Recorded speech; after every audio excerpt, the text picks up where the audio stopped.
안녕하세요. 히야 한국어 히야입니다.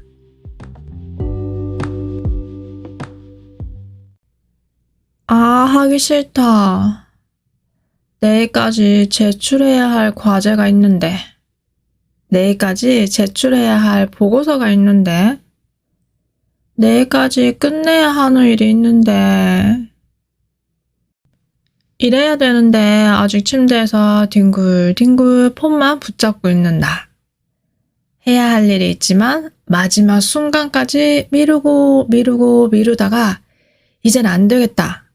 더 이상 늦으면 안 될 것 같다는 생각에 마음을 다잡고 책상에 앉았는데 시작하기 전에 유튜브 영상 하나만 볼까? 딱 하나만. 이렇게 또 시간은 흘러갑니다. 일은 언제 시작할까요? 이거 혹시 여러분의 모습인가요? 미루기. 해야 할 일이 있지만 지금 당장 하지 않고 나중에 아주 늦게 시작하는 것. 우리는 학교와 직장에서 습관처럼 일을 미룹니다. 몸이 안 좋아서, 피곤해서, 회식이 있어서 매번 다른 핑계를 찾아서 일을 미루곤 합니다. 이런저런 핑계로 해야 할 일을 며칠, 몇 주, 몇 달씩 미루거나 결국 아예 시작조차 못할 때도 있죠. 여러분도 일을 미룰 때가 있으시죠? 저는 있습니다. 특히 요즘은 너무 자주 미루는 것 같아요. 이메일을 확인하려고 컴퓨터를 켰는데 내 손은 이미 유튜브 영상을 클릭하고 있고 너무 피곤해서 지금은 집중할 수 없다는 자기 합리화에 또 소파에 누워 폰을 보고 있고 이제 일어나서 일을 하려고 하는데 배가 고프네. 밥부터 먹어야겠다. 밥 먹고 나면 벌써 너무 늦었네. 내일 아침에 해야지. 이렇게 미루기를 반복합니다. 근데 문제는 이렇게 일을 미루면 마음 한구석이 불편하고 죄책감을 느끼면서 쉬어도 쉬는 것 같지 않죠. 그렇게 미루다가 마지막 순간에 발등에 불이 떨어졌을 때 부랴부랴 일을 시작하게 되는 거죠. 그리고 결국 이렇게 시간에 쫓겨서 일하게 되면 실수가 생길 수도 있고 그 결과가 만족스럽지 못할 가능성도 크죠. 그럼 또 스트레스 받고 아휴, 악순환입니다. 이제 더 이상 오늘 할 일을 내일로 미루고 싶지 않아요. 미루는 습관을 고치려면 어떻게 해야 할까요? 미루는 습관을 고치기 위해서는 먼저 우선순위를 정해야 한다고 합니다. 지금 당장 해야 하는 일과 나중에 해도 되는 일, 그리고 지금 해야 하는 일과 내가 하고 싶은 일을 정리해보면 도움이 된다고 하네요. 저는 오늘 제가 해야 하는 일은 팟캐스트 녹음하기, PPT 만들기, 옷장 정리하기. 이제 가을이 되었으니까 여름 옷은 정리해서 넣고 가을, 겨울 옷을 꺼내야 할 때죠. 근데 옷장 정리하는 것도 계속 미루고 있었어요. 그리고 진짜 꼭 해야 하는 일이 있는데요. 그건 바로 선풍기 청소하기. 여름이 끝난 지가 언제인데 계속 내일 해야지 하다가 아직 하지 않고 있어요.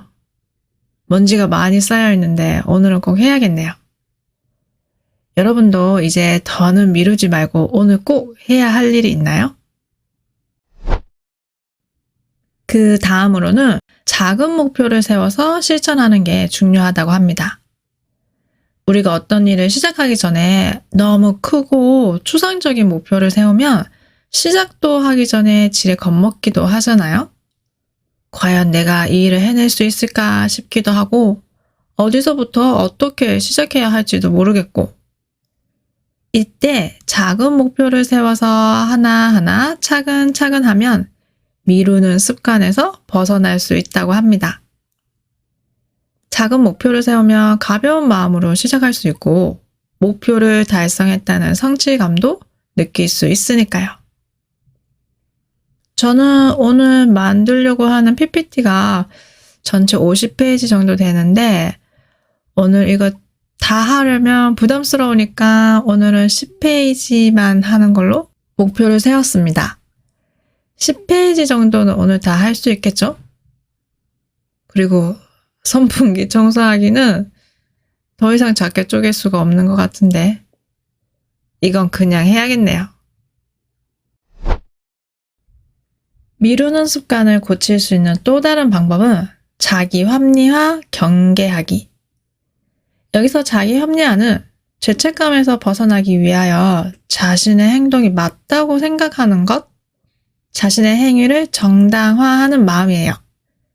다시 말해서 자기 합리화는 자신이 잘못된 행동을 하는 걸 알고 있지만 그걸 포장할 수 있는 이유와 핑계를 찾아내는 거예요. 시간이 늦어서 내일 해야겠어요. 오늘은 너무 피곤해서 못할 것 같아요. 오늘은 기분이 안 좋아서 그냥 쉬어야겠어요. 이런저런 핑계로 자기 합리화하면서 해야 할 일을 계속 미루게 됩니다. 미루는 습관을 고치려면 자기 합리화에서 벗어나 자기 자신에게 좀 더 엄격해질 필요가 있는 것 같습니다. 제 생각에는 이 자기 합리화가 제일 위험한 것 같아요. 약간 자기 자신을 설득해서 계속 미루게 만드니까요. 여러분은 해야 할 일을 미룰 때 어떤 이유를 찾아 자기 합리화를 하는 것 같으세요? 저는 밤이 되면 내일 아침에 일어나서 맑은 정신으로 해야지 라고 하지만 다음날 늦잠 자고 그럼 해야 할 일을 또 미루고 이렇게 반복되는데요. 이번 기회에 이렇게 미루는 습관을 꼭 고쳐야 할 것 같아요.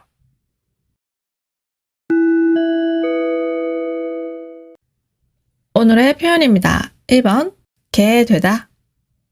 이 표현은 결과를 강조하는 표현인데 이때 이 결과는 말하는 사람의 의지보다는 다른 상황에 의해 일어난 결과예요. 예를 들어서 여러분이 서울에서 일하는데 다음 주에 출장 갈 거예요. 출장 가는 건 여러분의 의지와는 상관없이 회사가 보내서 가는 거예요. 회사가 여러분한테 출장 가라고 한 거니까 여러분의 의지와는 상관없이 출장이라는 결과가 생긴 거예요. 그래서 다음 주에 출장 가게 되었어요 라고 할 수 있어요. 저는 대학교 때 제 룸메이트가 중국 드라마를 진짜 자주 봤는데 그때 저도 같이 보면서 중국 드라마를 좋아하게 되었어요. 그리고 방학 때는 그 친구가 고향에 돌아가서 저 혼자 남게 되었어요. 오늘의 주제인 미루는 습관에 대해 얘기해보면 우리가 해야 할 일을 계속 미루다가 너무 늦게 시작하게 되면 시간이 부족해서 실수하게 돼요. 실수하면 또 스트레스를 받게 되고요. 2번, 까쉽다. 이 표현은 앞에 나온 내용에 대해 불확실할 때, 그리고 사실은 앞에 나온 내용의 반대가 더 가능성이 크다고 느낄 때 이 표현을 써요.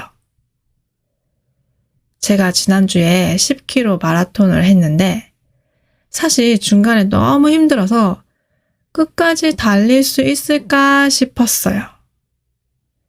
6km쯤 뛰었을 때 무릎이 너무 아파서 완주 못할 것 같았어요. 끝까지 달릴 수 있을지 불확실했어요.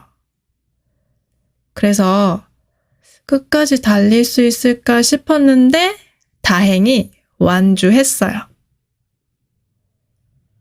그리고 우리가 코로나 때 이런 얘기를 많이 한 것 같아요. 내년에는 다시 여행 갈 수 있지 않을까 싶어요. 우리가 어떤 일을 시작할 때 너무 큰 목표를 세우면 내가 이 일을 해낼 수 있을까 싶기도 하고 어디서부터 어떻게 시작해야 할지도 모르겠고 결국 또 미루게 됩니다. 3번, 발등에 불이 떨어지다. 이 표현은 발등에 불이 떨어지면 불을 빨리 꺼야 하는 상황처럼 매우 급한 일이 가까이 다가왔을 때 쓸 수 있어요. 그래서 이 표현은 해야 할 일을 계속 미루다가 마지막 순간에 한다는 의미예요. 예를 들어서 내일이 시험인데 지금까지 공부를 하나도 안 했어요. 오늘 지금 발등에 불이 떨어진 상황이에요. 이제 시험 공부를 시작하는데 너무 늦었죠? 그럼 엄마가 한마디 하시겠죠? 시험 공부 미리 하라고 했잖아. 아니, 너는 왜 항상 발등에 불이 떨어지면 공부를 하는 거니? 아유, 말 안 들어. 그리고 이런 사람들도 있어요. 무슨 일이든 발등에 불이 떨어져야 시작하는 사람들. 끝까지 미루고 미루다가 뒤늦게 시작하는 사람들이죠.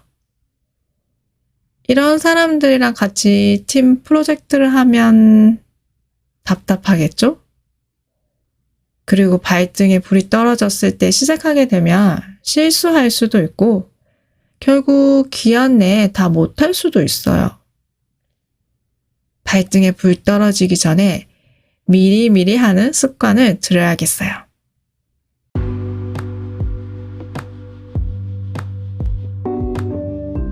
오늘은 미루는 습관에 대해 얘기해 봤습니다. 혹시 여러분도 해야 할 일을 미루는 습관이 있나요? 오늘 에피소드가 좋았다면 좋아요, 구독, 팔로우 꼭 해주시고요. 스크립트가 필요하시면 아래 링크도 확인해 보세요. 오늘도 들어주셔서 감사합니다. 다음에 또 봐요. 안녕!